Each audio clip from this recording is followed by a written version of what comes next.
Y'all can't sit here and tell me you don't have a list of anime characters you're scared to even inhale the same oxygen as. Some anime characters are horrifying. If we're being real, this list can be mad long. We got niggas like Yujiro, Madara. Oh, no. I don't even gotta say anymore, we can stop right there. These are the type of niggas you speed walk by with your head down. Now me personally, I consider myself to be a pretty fearless guy. Except for when it comes to heights, or being bald, or spiders, or the dark. That's tough. But these characters really strike fear in my heart. Can't believe I'm even saying this, but if I came face to face with any of them, I don't even know, gang. I might have to turn into Thanos. Fine, I'll do it myself.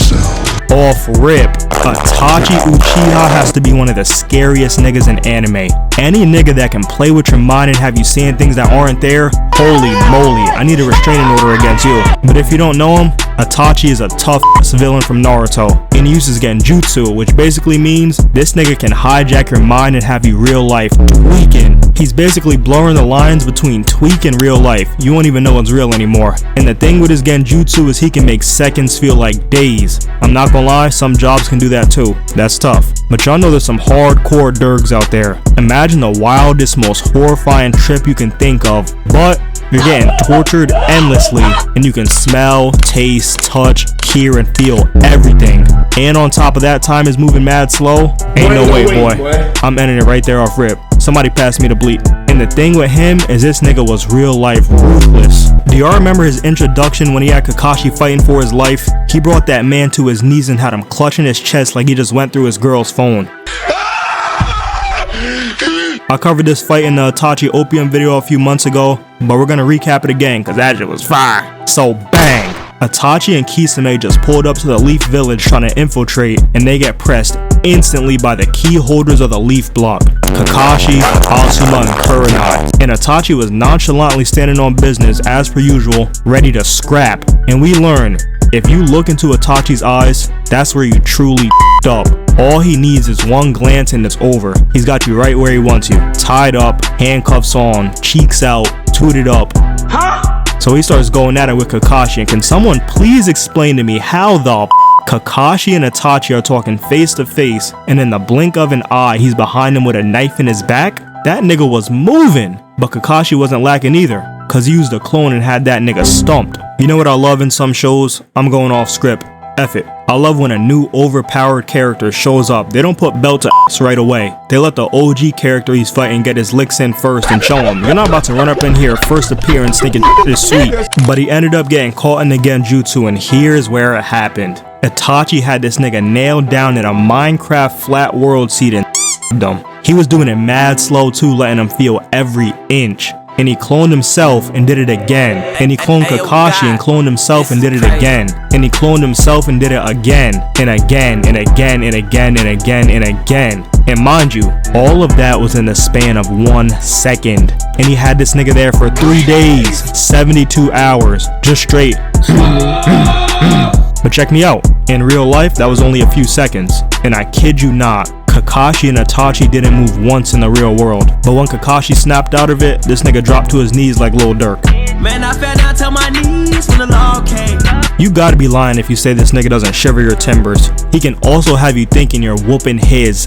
I'm talking about Liu Kang, Sub-Zero, Tiger Uppercut, Aaron the Plumber, F5 whooping his, just to find out the nigga was never even there. Y'all remember when Sasuke pulled up on him and he had Sasuke thinking he bodied him in the first 2 minutes, and this nigga regurgitated a whole crow and disappeared into thin air, and we find out bro never even left his throne. That right there was a top 5 scene in Naruto for me, hands down. But y'all can see how this nigga is terrifying. Also, look at how he carries himself. This nigga pulls up all quiet in the black cloak, hair down, face hidden, just waiting to hand out PTSD. Now don't get me wrong, Itachi is tough, but I can gladly say I don't want this nigga anywhere near me, my kids, my cousins, my parents, my aunts, my uncles, my grandparents, my neighbors, my friends, anybody. That boy is different. I'ma put y'all on to some World of Ronnie lore real quick so y'all can understand why I'm so scared of this nigga. So bang, ever since I was a little kid, I've always had bad dreams, and there's been countless times where I couldn't tell if it was real or if I was dreaming,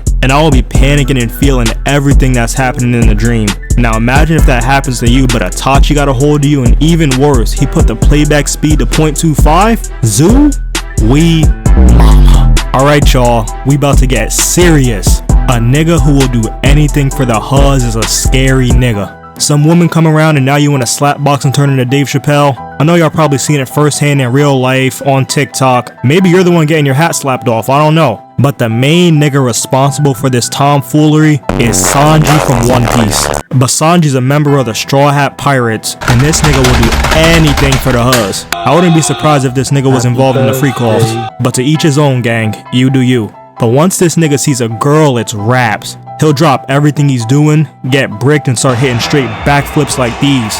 He can't control himself around the woman. I wouldn't be surprised if he's into getting stepped on and things of that nature.